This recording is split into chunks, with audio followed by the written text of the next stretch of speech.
Jams, jams, jams. Picture books and jams.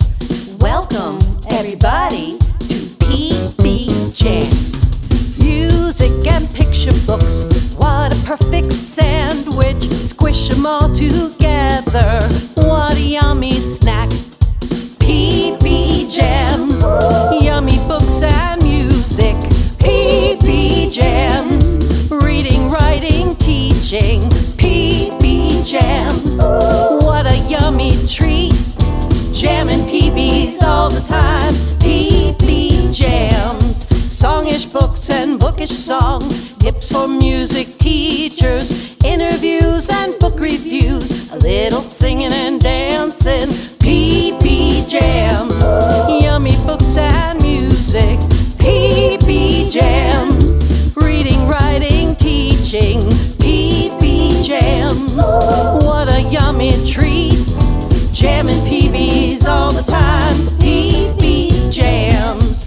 Good morning or afternoon, whenever you're joining us for PBJamz. We are super stoked that you are here with us for another episode, and I am super excited to be here with Tara Trudel, who is a musician extraordinaire, in my opinion. She has written so many fun songs for books and other things, and so we're going to spend some time today chatting with Tara about her musical career and her authorship and all the fun things that she has going on. So thanks for joining us, and Tara, welcome. We're so glad that you're here with us today. Thank you so much for having me. I'm so excited to be here.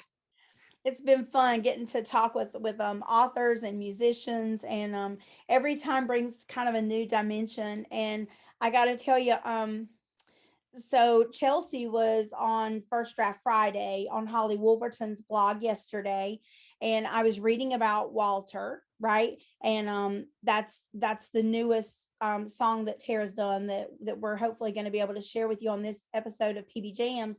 But man, I was reading about that book and I was like, oh, holy cow, I'm going to need a tissue for this book. So am I going to need a tissue for the book, Tara? You're going to need a tissue. Oh man. It's a beautiful book. And it's also, it has moments of humor. It has like a really deep heart. And yeah, it's a beautiful book. It sounds really beautiful. I didn't know much about it until I read that. And I was like, oh, this just sounds like right up my alley. So we live in an old Victorian house ourselves, and we actually moved it out to our farm from in town. And so it had been abandoned by the family that built it, and it was being used as like a real estate office. And so like The Little House by Virginia Burton, I don't know if you know that book, like yep. That's a special book. Like we have it on display in our house because it just kind of tells the story of our house. And I kind of have a feeling Walter's going to be another one in that vein that's going to really connect with us. So yeah, it's really special. And I think also for kids who are moving and having that experience of moving, I think it's a really great book. It's a great book for anybody, but it's going to have a lot of meaning to people in their homes. That's so awesome. I can't wait to read it. So talk to us a little bit about what happens when somebody comes to you and they say, okay, so I want a song to match my book. So what's your process like? Yes. So the first thing I do is I read the book a lot. Right. I read the book a lot, and I really try to get to know the book. And then I prepare a list of questions for the author, and it's really specific to the book. And also to what they want the song to do with the book. Some people are looking for, like a sing-along to do at school visits, and other people are looking for something that more kind of introduces an audience to the mood of the book. So we get together and we have a conversation, and just really listening to the author's story about how the book came to be helps me formulate what the music can be as well. I've worked with authors with a variety of musical backgrounds. Some of them have a strong musical background and will have specific ideas about instruments and things like that. Others are a little more nervous about music and might just kind of really leave it up to me. So it's a range, and I really like that. I like kind of getting to work with a range of authors and musicians. Yeah. So when you so once you start the song and you kind of think you have a feel for it, do you and the author go back and forth, or do you just follow that project through to completion and then they just get to hear the finished product? So I'll send them a version of the song that is somewhat like a complete version, and then they can provide feedback and notes, and we'll make some adjustments based on those notes. Usually they're not huge notes. It might be something like, can we have like a more simple drum beat, or this lyric right here, can we shift this a little bit? But yeah, we go back and forth a little bit at the end, and then finalize the song. Mm-hmm. So cool. Yeah, I love that. And so I know, so we just I had on Jessica Collection from First Notes of Spring a couple of weeks ago. And oh my goodness, the song for that book was so phenomenal. It was Thank you. so good. And it's my husband won't let me use the word earworm. Apologies to Joe Knowles with that book.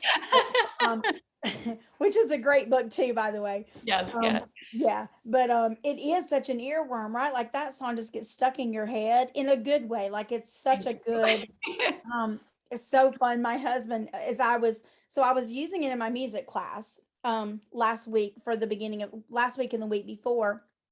And so I was playing it, and I had been playing it before I was talking to Jessica. And so Shane had been hearing it a lot, and he goes, "Tell that woman to get out of my head. That song keeps rolling through my head." And so, yeah, he said, you talk to her, you tell her no more of this. But it's such a fun, engaging song. And my children, my students, they so enjoyed it. They loved it. Well, So, that's the best thing that I could hear, writing a song like this, knowing that kids are loving it. That's the dream. So thank you so much for making my day and telling me that. oh yeah, so fun, so fun. The kids and my husband all approve, except for the whole earworm bit. He was not so happy about that part of it. Yeah. So, you know, I know that we talked a little bit, and so authors come to you. So you don't get to decide which books get songs. The authors actually come to you. And so I know that Jessica, hers was like a book trailer, and you talked a little bit in the last section about some of the reasons that they might approach you. Can you talk a little bit more about that and elaborate on some of the reasons that they might come to you and how that process works at the very beginning? Sure. So I am in a few different writing groups. I'm in 12 by 12. I'm in some other, Discord chats and Twitter chats and things like that.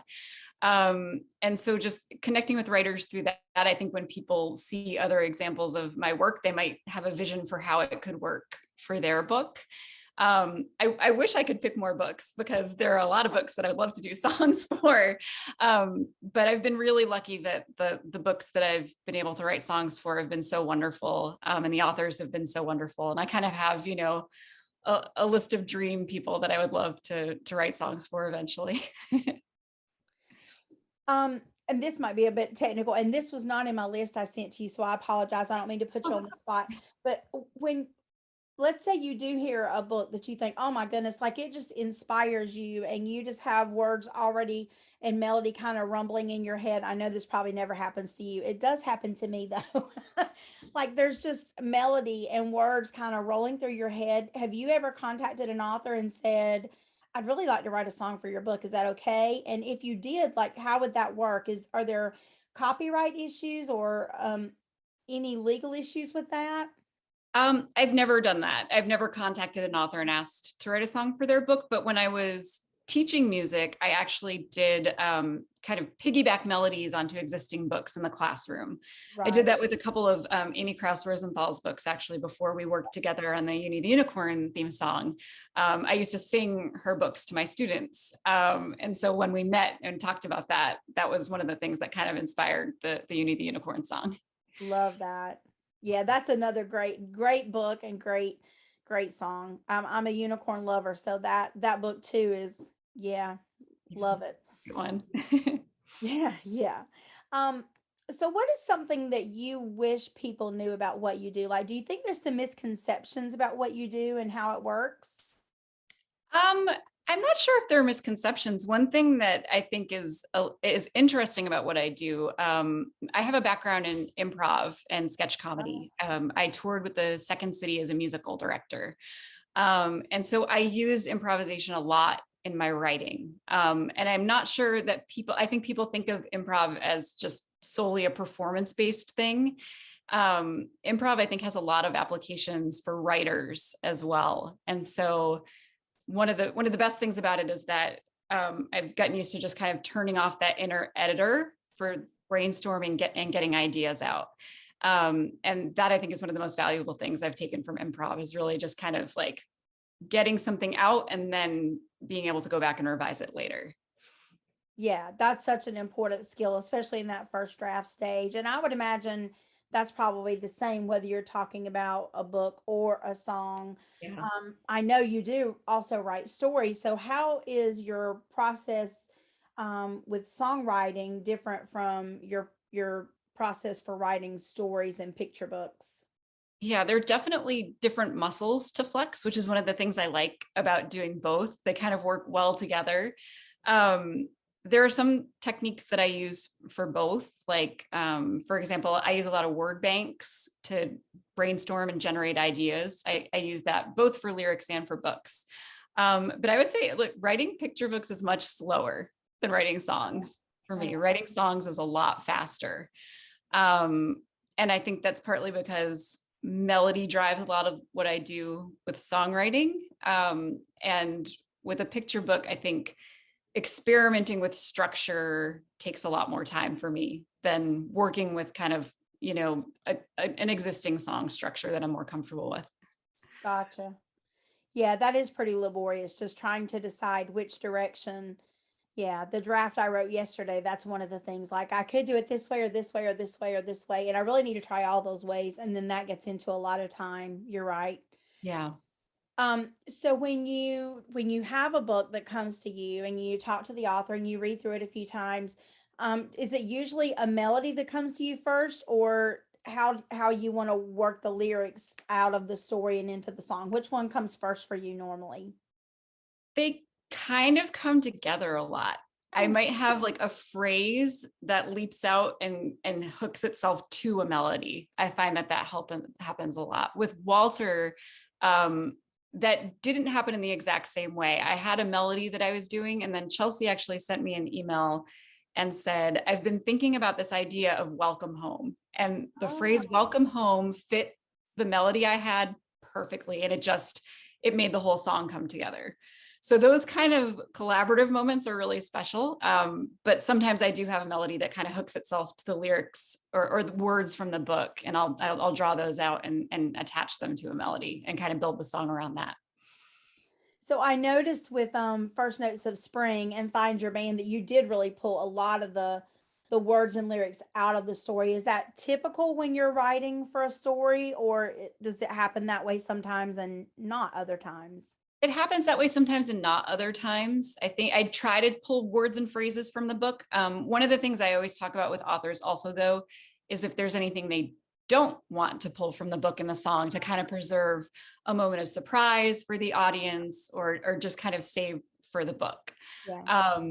And sometimes the song follows like the narrative of the book. That was kind of the case with the theme song I did for Sherry Howard's book, Rock and Roll Woods. We were kind of following the character through that one.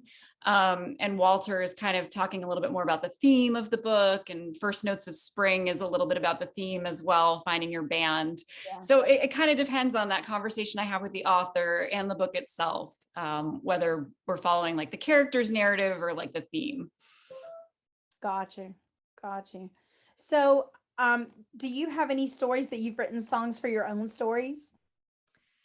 So I haven't quite done that yet. I kind of feel like that to me is going to be a special thing when I get a book published one day. We'll say when. Absolutely, man. Yes. I'm going to write the song for it then. But I do have, I'm working right now on an album of children's music. And it's a story-based album. It's a whole album about fractured fairy tales. Oh, So fun. yeah, so I'm really excited about that. I don't have a release date yet, but I'm hoping for 2022. And I'll definitely be shouting from the rooftops when it's ready. Yeah. So tell us a little more about that project. Is it books that are out there that are already fractured fairy tales, or these are songs that you've written as fractured fairy tales? They're songs that I've written. Every song on the album is a character from a fairy tale, kind of singing their point of view on the fairy tale. And I'm going to have some guests, some friends that I know from the comedy world who are going to sing on some of the tracks. So I'm working with a producer right now and kind of pulling all those people together. We have all the demos for the album. We're just kind of starting to record the final tracks now. That is super exciting. Yeah, really that excited. sounds very, very fun. Thank you. So you guys heard that here, and you make sure you follow Tara in all her ways. I'm going to link all that up for you below, but make sure you follow so you can stay in touch with that project, because that sounds really, really fun. That's awesome. Thank you. So what are some things that you wish I would ask, or that you wish that people would ask you when they find out that you're do you classify yourself typically as a children's musician, or a children's songwriter, or just a songwriter at large? Like, yeah, I'm a songwriter at large, I would say. I like doing, I love doing projects for kids, but I also, I do some composing for short films, usually comedies, because that's kind of the world that I came from. Yeah. And I guess one thing that I wish people would do more of is sing on their own. I find a lot of people are really intimidated by music who are not musicians. And one thing I used to get to do a little bit was work with nervous singers and help them get used to singing in improv classes and things like that. And having that moment where someone actually tries to use their voice for the first time is really powerful. Yeah. So I would just encourage people, like, don't worry about what it sounds like, make music. Absolutely. That's a great note to end our time together chatting. And so our wish from us to you, as two musicians and two authors to the rest of the world, is that you would find ways to make music with yourself, with your kids, with your books, with your stories in your classrooms. Just make music. Music makes everything better, right? Yes, absolutely. Yeah, definitely. Thanks, guys, for joining us for PBJamz. We'll catch you next time. See you then. Jams, yummy books and music. PBJamz, reading, writing, teaching. PBJamz, what a yummy treat. Jam and PB.